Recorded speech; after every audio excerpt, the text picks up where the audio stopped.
தமிழ் உறவுகளே, மீண்டும் ஒரு உலக நகர்வுகள் நிகழ்வினூடாக உங்கள் அனைவரையும் சந்திப்பதில் மகிழ்ச்சி. இங்கு நான் அருள், ஆஸ்திரேலியாவிலிருந்து. என்னுடன் இங்கே இங்கிலாந்திலிருந்து இராணுவ புலனாய்வு மற்றும் அரசியல் பொருளாதார ஆய்வாளர் கலாநிதி அருஸ் இணைந்து கொள்ளுகின்றார். வணக்கம் அருஸ். வணக்கம் அருள். இலக்கு நேர்களுக்கு அன்பு கலந்த வணக்கம். ஆம் அருஸ், முக்கியமாக இந்த மத்திய கிழக்கு பிரச்சனையிலே நாளுக்கு நாள் செய்திகள் வந்து கொண்டே இருக்கின்றன. இந்த யுத்தம் ஓய்ந்த பாடில்லை என்பது போலதான் தெரிகிறது. குறிப்பாக அமெரிக்காவின் தாக்குதல்கள் 6வது அலையாகவும் நேற்று நடைபெற்றிருப்பதாக தெரிகிறது.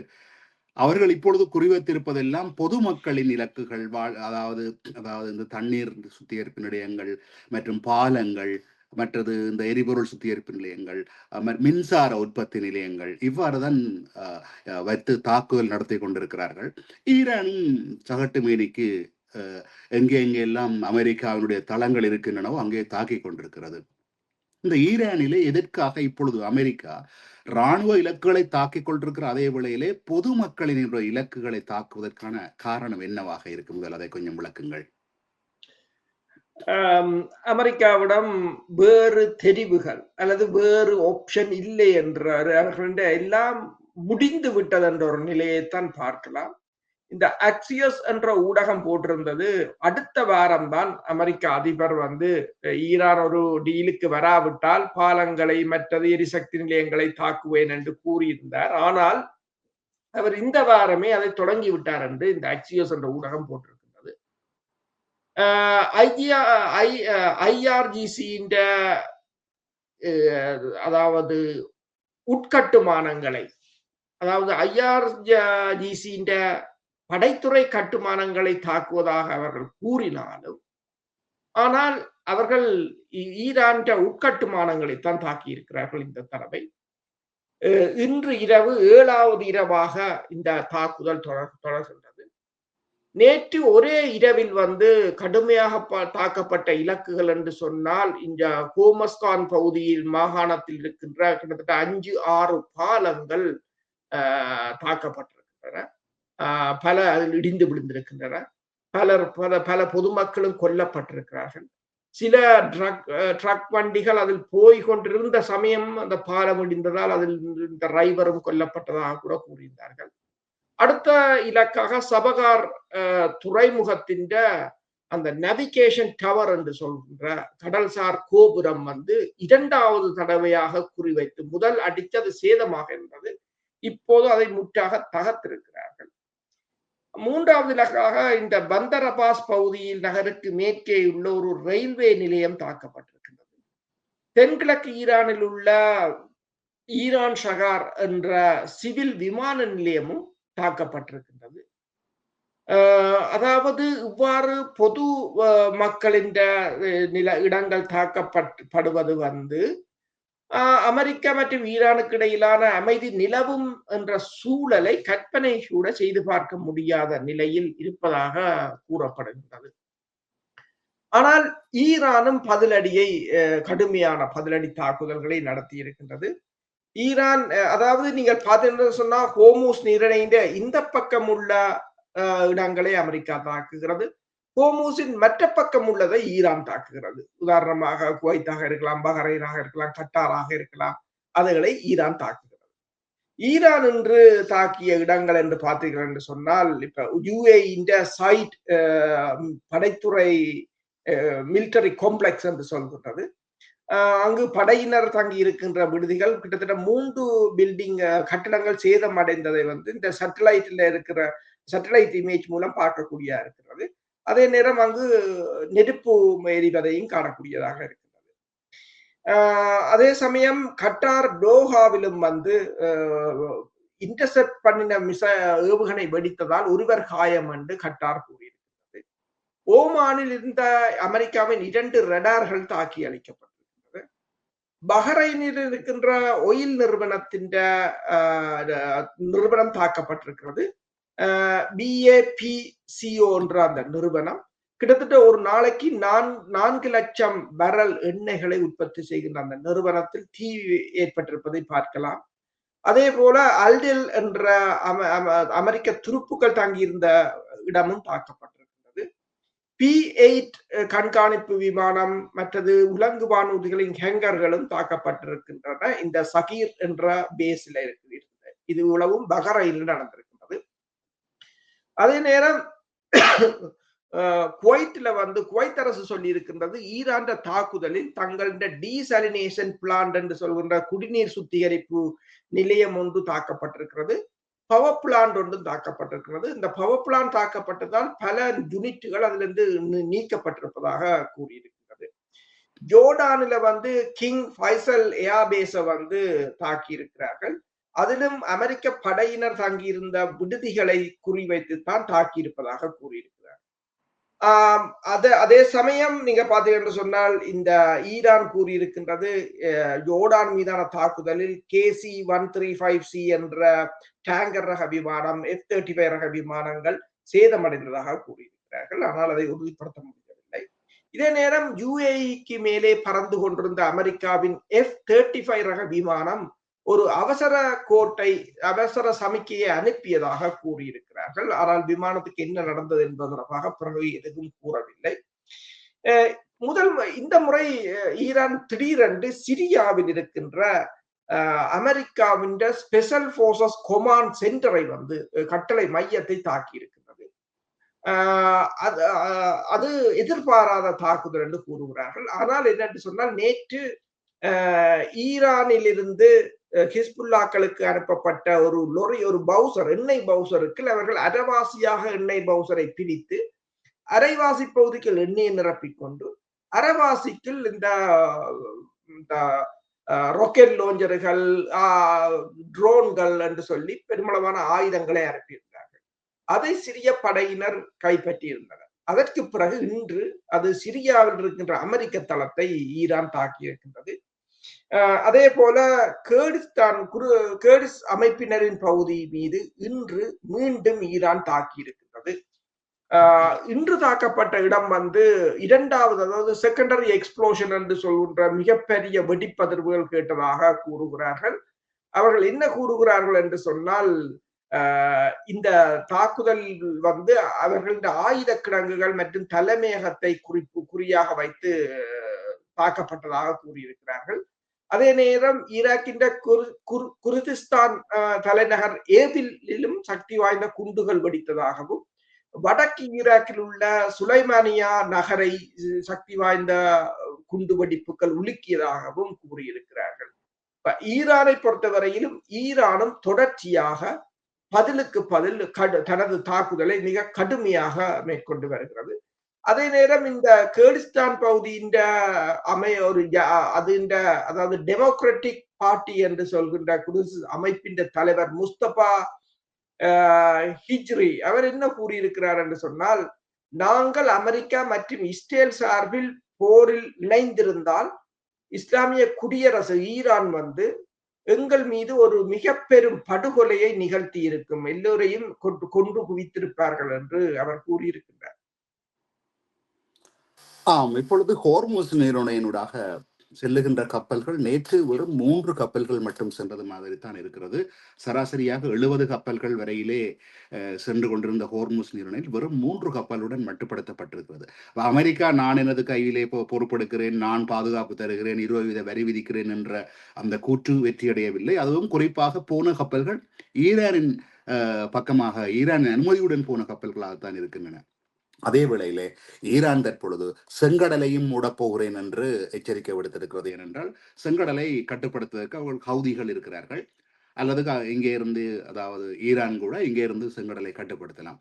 செங்கடலை கட்டுப்படுத்துவது என்பது வெறும் எரிபொருள் போக்குவரத்து மட்டுமல்ல, நான் நினைக்கிறேன் அதுதான் இந்த சுயஸ் கால்வாயினுடைய நுழைவாயில் என்றும் நினைக்கிறேன். அதையும் கட்டுப்படுத்தப்பட்டால் இன்றைய உலக பொருளாதாரத்தில் எண்ணெய் ஒரு பக்கம் இருப்பு குறைந்து வருகிறது, பொருட்கள் விலைகள் அதிகரிக்கின்றன, பணவீக்கம் ஏற்படுகிறது, அதனால் வட்டி வீதங்கள் உயர்கின்றன. இதையெல்லாம் பொருட்படுத்தாமல் அமெரிக்காவின் தாக்குதல் உலக பொருளாதாரத்தை எங்கே கொண்டு விட போகிறது? கொஞ்சம் விளக்கமாக கூறுங்கள். அமெரிக்கா இந்த தாக்குதலை ஏன் நடத்துகிறது என்று சொன்னால், எல்லா நாடுகளுக்கும் ஒரு அழுத்தத்தை கொடுத்து அவர்களும் இந்த போரில் இணைந்து, ஈரான் தான் இதுக்குரிய பிரச்சனை, நாங்கள் ஈரானை முடித்து விட்டால் எண்ணெய்களை சுகமாக வாங்கி சுகமாக இருக்கலாம் என்ற ஒரு தோற்றப்பாட்டை உருவாக்க அமெரிக்கா முயல்கிறது. நீங்கள் கூறியது போல இந்த ஹோமூஸ் நீரிணையில் வந்து இன்று கடந்த 24 மணி நேரத்தில் 3 கப்பல்கள் தான் போயிருக்கின்றன. அதே சமயம் இன்று வந்து கிட்டத்தட்ட 3 கப்பல்கள் தாக்கப்பட்டிருக்கின்றன. ஒரு முதலாவது டேங்கர் ஓமான் துறைமுகத்தில் இருந்து 19 மைல் கடல் மைலில் அது தாக்கப்பட்டிருப்பதாக UKNTO என்ற அமைப்பு கூறுகிறது.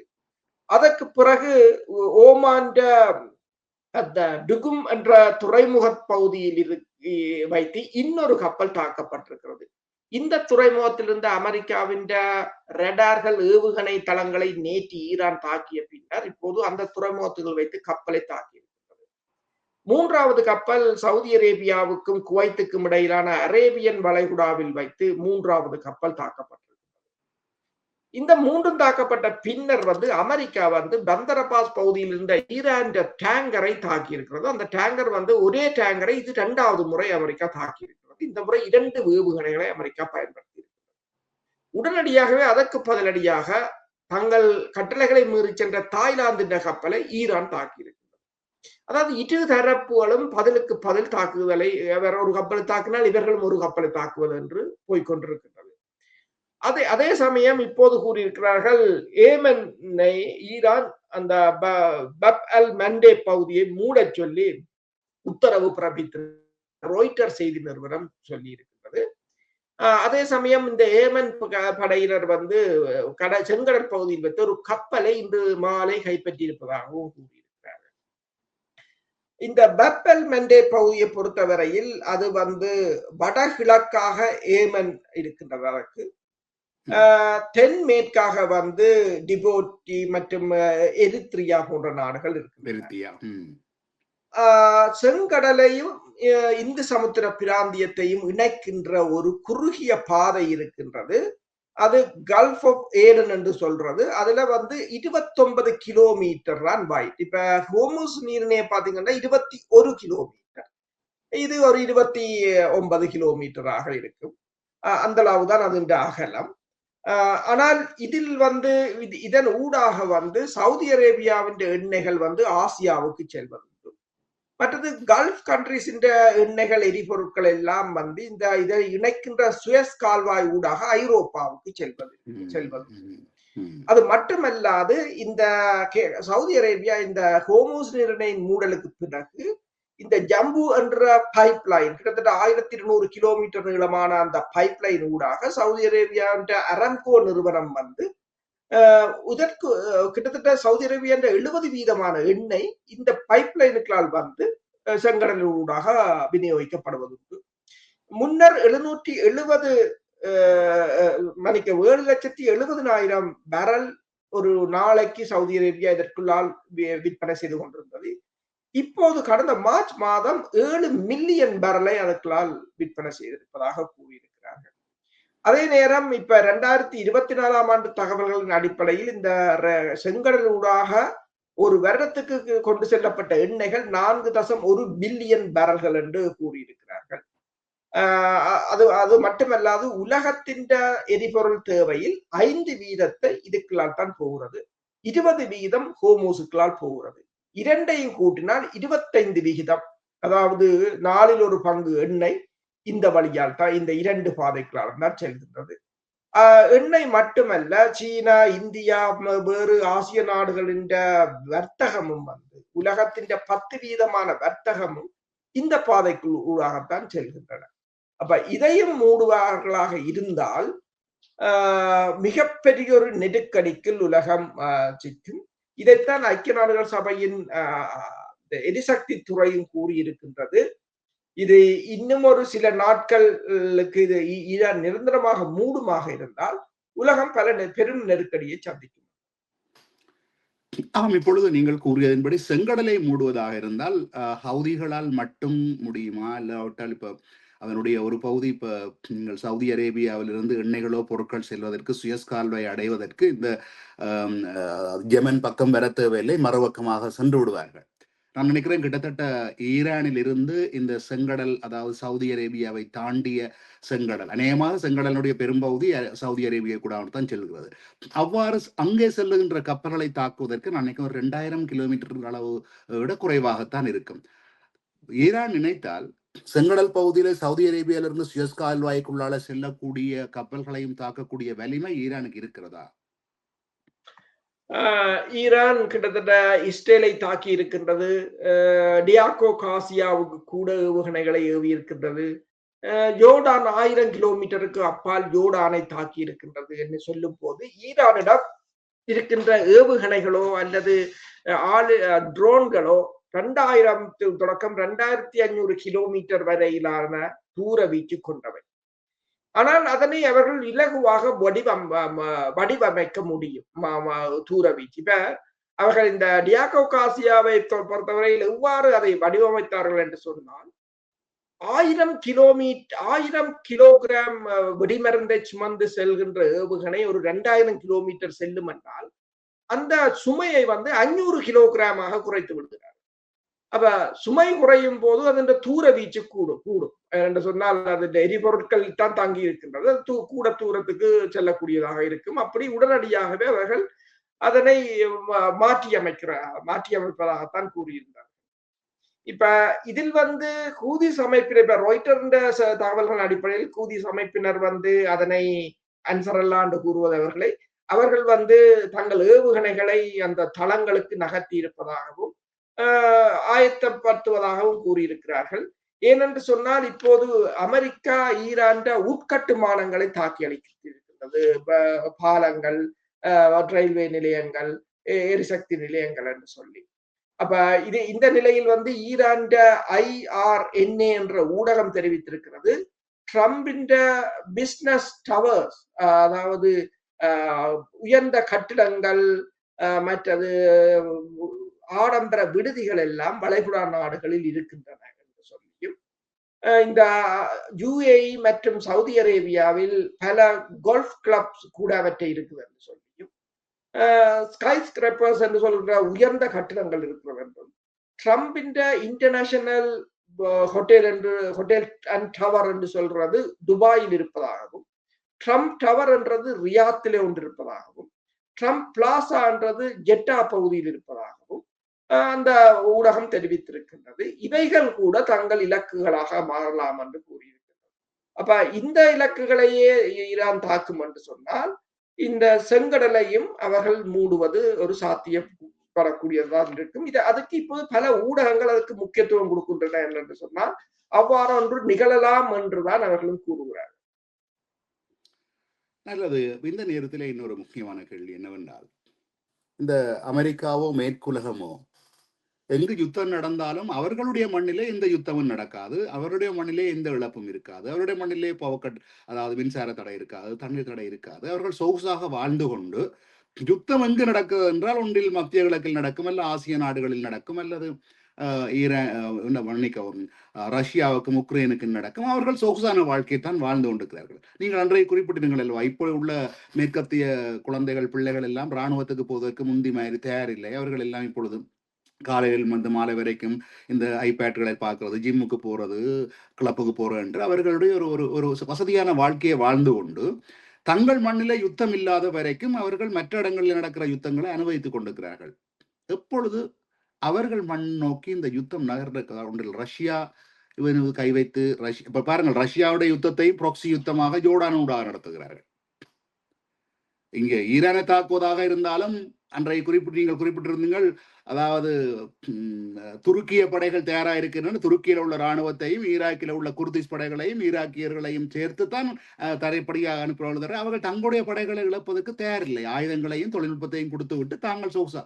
இன்றைக்கு அவர்கள் மண்ணின் மீது இதே பதில் தனக்கு வந்தால் தான் தெரியும் தலைவலியும் காய்ச்சல் என்பது போல இப்ப இந்த இந்த நாடுகள் கணக்கு இருக்கின்றன.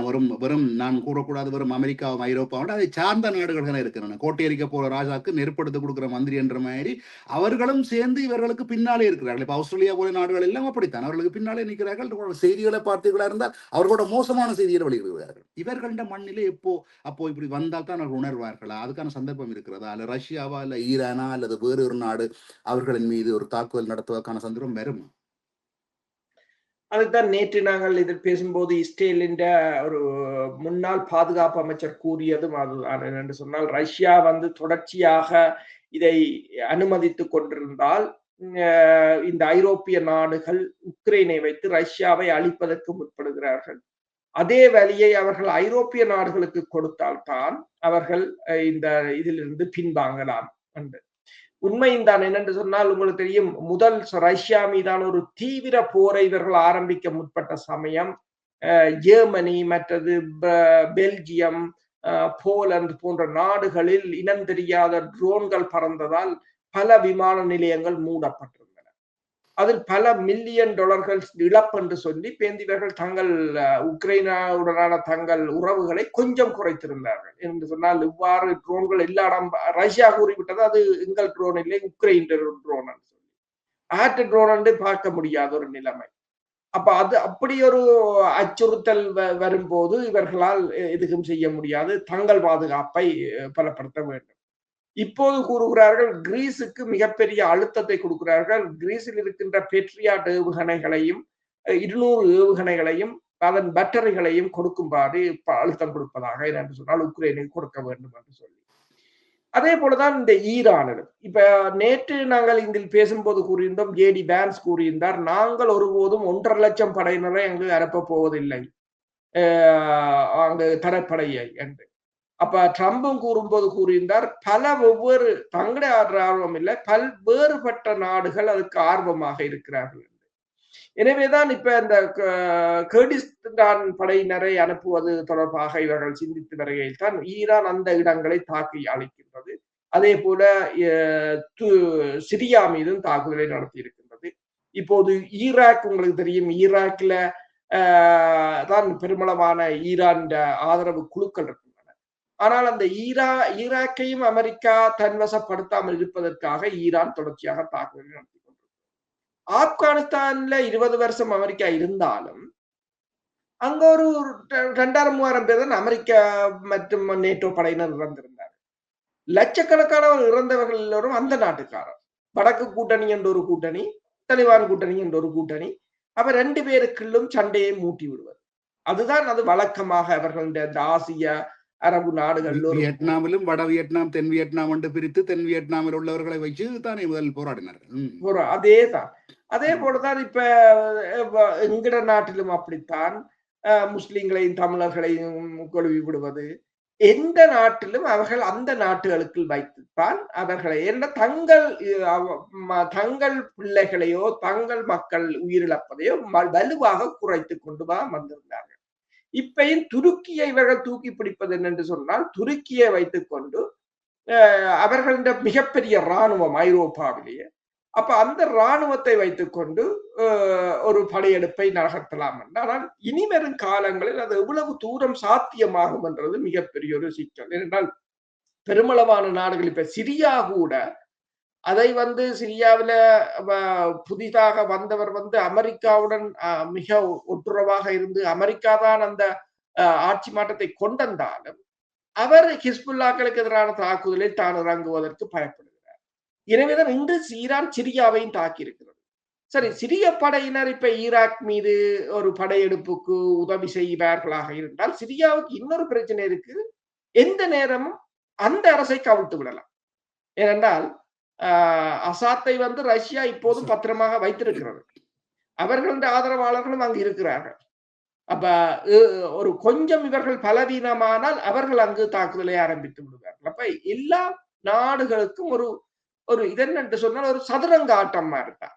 அமெரிக்கா ஒரு காயை நகர்த்தும் போது ரஷ்யா ஈரான் போன்றவை இன்னொரு காயை நகர்த்துவார்கள், அவர்கள் இன்னொரு காயை நகர்த்தினால் இவர்கள் இன்னொரு காயை நகர்த்துவார்கள். அப்படித்தான் இந்த போர் போய்கொண்டிருக்கின்றது.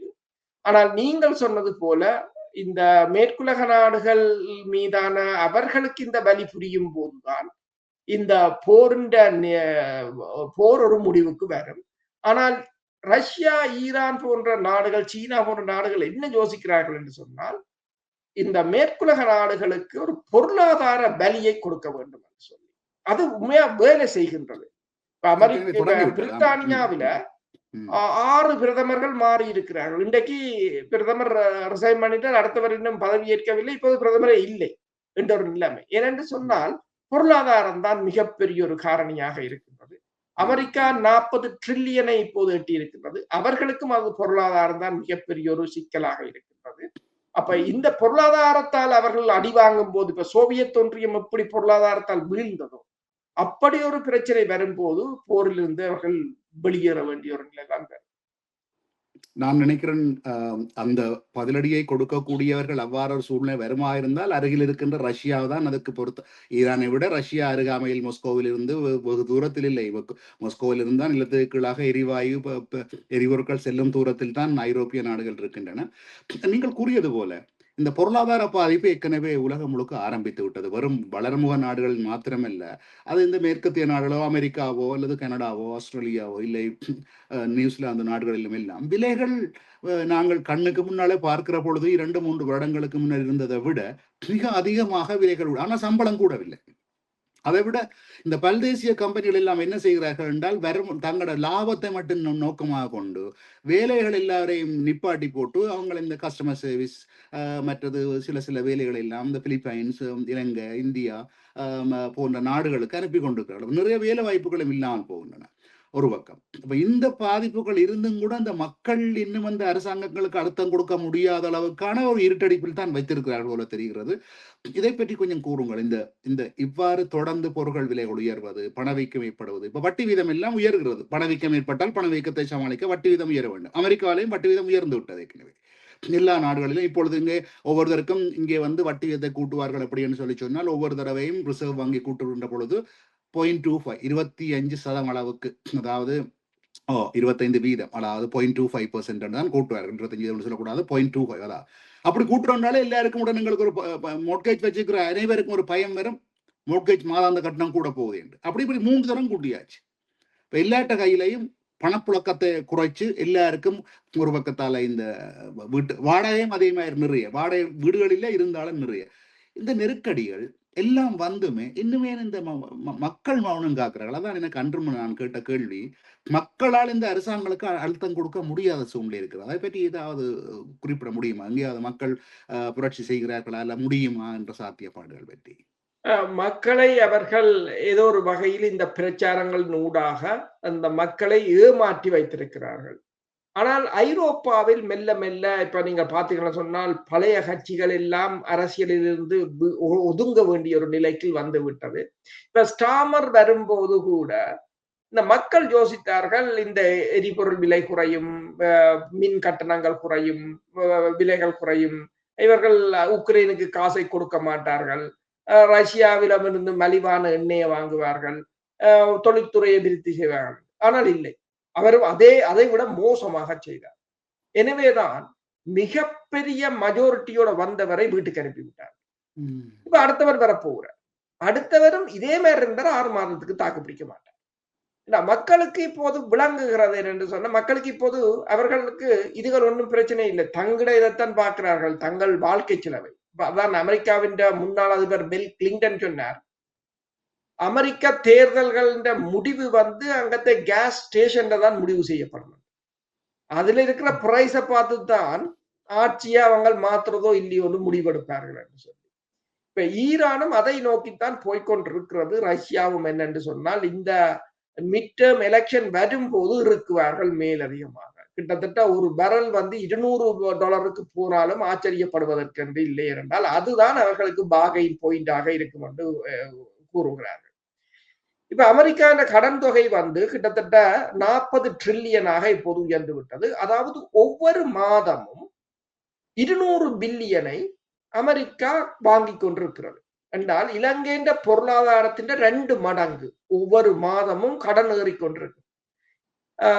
கடந்த வருடம் 2025ஆம் ஆண்டு அமெரிக்கா கட்டிய வட்டி வந்து 893 பில்லியன். ஆனால் அமெரிக்கான மொத்த பாதுகாப்பு செலவினம் 885 பில்லியன். அதாவது அமெரிக்கான மொத்த பாதுகாப்பு செலவினத்தை விட அமெரிக்கா கட்டுற வட்டி கூட. நான் இதை பல தடவைகள் பலருக்கும் நான் கூறியிருக்கிறேன் பகுதியாக. என்னென்று சொன்னால், கடன் வாங்கி பணக்காரனா இருக்கலாம் என்றதுக்கு ஒரு உதாரணம் அமெரிக்கா தான். நாங்கள் எல்லாரும் யோசிக்கும் போது அமெரிக்கா செல்வந்த நாடு, பணக்கார நாடு, உலகத்திலேயே கடன்கார நாடும் அதிக வட்டி காட்டுற நாடும் தான். வட்டி கந்து வட்டிக்கு வாங்கி தான் ஒரு மிகப்பெரிய பணக்காரனாக காட்டுற நாடு அந்த நாடாகத்தான் இருக்கிறது. எனது தாயார் சொல்லுவா அடிக்கடி, பூலோக செட்டியார் என்று பட்டமாம் பூந்து பார்த்தா பெரும் வெட்டையாம் என்று. அதனுடைய அர்த்தம் எனக்கு இப்பொழுதுதான் புரிகிறது. அமெரிக்கா என்னும் பிம்பத்துக்கு பின்னால் எவ்வளவு தூரம் ஒரு ஓட்டை இருக்கிறது என்பது. சரி, இப்பொழுது நாங்கள் இஸ்ரேல் பக்கமாக வருவோம். இஸ்ரேலிலே முதல் முக்கியமாக வந்து இந்த லிண்ட்சே கிராஹாம் அவர்களுடைய இறப்புக்கு இஸ்ரேலிய பிரதமர் செல்வதாக இருக்கிறது என்று நான் கேள்விப்பட்டேன். அது தனது வளமையான பயணத்தை அதற்காக தாமதப்படுத்தி இருக்கிறார் என்று சொல்லி. அவர்களுடைய உற்ற நண்பன், ஆருயிர் நண்பன், இந்த யுத்தங்களுக்கு எல்லாம் அவர் கால்கோலிட்டவர். அதை விட அவர் வெளிப்படையாக கூறியவர். தங்களுக்கு எதிரான நாடுகள் எல்லாம் அணுகுண்டை போட்டு அழிக்கணும் என்று வெளிப்படையாக சொல்லுவார். அதை கேட்டு புலகாங்கிதம் அடைஞ்சு சந்தோஷப்படுவதில் இருந்தார்கள். என்ன நடக்கிறது இஸ்ரேலில்? அவர் இந்த லிண்ட்சே கிரேஹாமுடைய இறப்பு நிகழ்வுக்கு போகிறாரா என்பதை பற்றி கொஞ்சம் தகவல் தாருங்கள். இஸ்ரேலில் இன்றும் வந்து இந்த மேற்கு கரையில் கைப்பற்றப்பட்ட, அதாவது ஆக்கிரமிக்கப்பட்ட பகுதிகளில் மேற்கொள்ளப்பட்ட தாக்குதல்கள், குடியேற்றவாசிகள் மேற்கொண்ட தாக்குதல்களில் 2 சிறுவர்கள் காயமடைந்ததாக கூறியிருக்கிறார்கள். காசா பகுதியில் தாக்குதலை நடத்தியிருக்கிறார்கள். அதே சமயம் நீங்கள் கூறியது போல இப்போது அவர் தனது பயணத்தை ஒத்தி வைத்திருப்பதாம். ஏன்னா இந்த வாரம் தான் அவர் போறதாக இருந்தது அமெரிக்காவுக்கு. இப்போது அதை ஒத்தி வைத்திருக்கிறார் என்று சொன்னால், லிண்ட்சே கிரஹாமின் இறுதிச் சடங்கு இந்த மாத இறுதியில் தான் இடம்பெறுவதால் அவர் அதற்கு போவதாகத்தான் கூறியிருக்கிறார். நேற்று சொல்லப்பட்ட ஒரு அமெரிக்காவின் ஆய்வாளர் ஒருவன் கருத்தின்படி, லிண்ட்சே கிரஹாமின் அந்த டைம் டேபிளை பார்க்கும் போது, அவருடைய டைம் லைனை பார்க்கும் போது, அவர் உக்ரைன் தான் இறந்திருக்கிறார். இறந்த பிற்பாடுதான் கொண்டு வந்திருக்கிறார்கள் என்று கூறியிருக்கிறார்கள். இன்னும் அது அவருடைய இந்த ஃபைனல் ரிப்போர்ட் வரவில்லை, போஸ்ட்மார்ட்டம் ரிப்போர்ட் என்றுதான் கூறியிருக்கிறார்கள். ஆனால் அதே சமயம் இப்ப நேற்று வந்து ஐரோப்பிய ஒன்றியத்தின் தலைவர் போயிருந்தா அங்க உக்ரைனுக்கு. அப்பவும் ஏவுகணை விழுந்ததால் அவர் பதுங்கு குழியில் இருந்துதான் பேர்ந்து வந்திருக்கிறார்.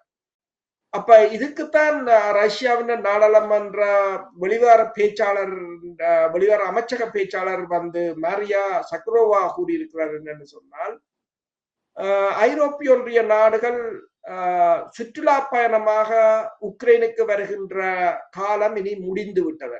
இனிமேல் நீங்கள் இங்க வரும்போது ஃப்ரீயாக வந்து பார்த்து விட்டு போகலாம் என்று யோசிக்காதேங்கோ, சண்டை குண்டு விளைக்க நீங்கள் வந்து தப்பி போனால் சரி என்ற தொனியில் தான் அவர் பேசியிருக்கிறார் என்று கூறப்படுகிறது. இப்ப இஸ்ரேல் வந்து இப்போது இஸ்ரேலுக்கும் அமெரிக்காவுக்கும் இடையிலான சிக்கல் நேற்று அந்த ஜேடி வேன்ஸ் பேசினதை நாங்கள் கலைத்திருந்தோம். இப்ப என்ன கூறுகிறார்கள் என்று சொன்னால், ஒரு செனட்டரை, இஸ்ரேலுக்கு எதிரான கருத்து கொண்ட ஒரு செனட்டரை தேர்தலில் வரவிடாமல் செய்வதற்கு இஸ்ரேல் வந்து $20 மில்லியன் செலவழித்திருப்பதாக கூறியிருக்கிறார்கள். இப்போ இந்த டக்கா கார்ல்சன் ஒன்றை கூறியிருக்கிறார் என்று சொன்னால்,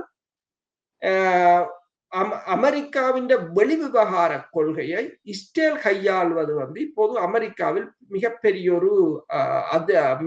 ஒரு அதிருப்தியை ஏற்படுத்தி இருப்பதாக கூறியிருக்கின்றார். நல்லது. இத்துடன் இன்றைய இந்த நிகழ்வை நாங்கள் நிறைவு செய்து கொள்ளுகின்றோம். மீண்டும் ஒரு நிகழ்வில் உங்கள் அனைவரையும் சந்திக்கும் வரை உங்களிடமிருந்து விடைபெறுகின்றோம். அதே வேளையிலே எங்களுடைய இந்த இலக்கு வெப் என்கின்ற இந்த சேனலுக்கு நீங்கள் சப்ஸ்கிரைப் செய்து மற்ற நண்பர்களுக்கும் அறிமுகப்படுத்தி, அதே நேரத்தில் முடிந்தால் பெல் பட்டனையும் அழுத்தி எங்களுக்கு உதவி செய்யுமாறு கேட்டுக்கொள்ளுகிறோம். நன்றி. நீங்கள் கூறியது போலதான் இந்த சேனல் உங்களுக்கு பிடித்திருந்தால் இதில் வருகின்ற தகவல்களை நீங்கள் மேலும் பலருக்கு அனுப்பினால் அது பலரும் இது தொடர்பான தகவல்களை அறிந்து கொள்ள உதவியாக இருக்கும் என்று கூறி நன்றி, வணக்கம். நன்றி, வணக்கம்.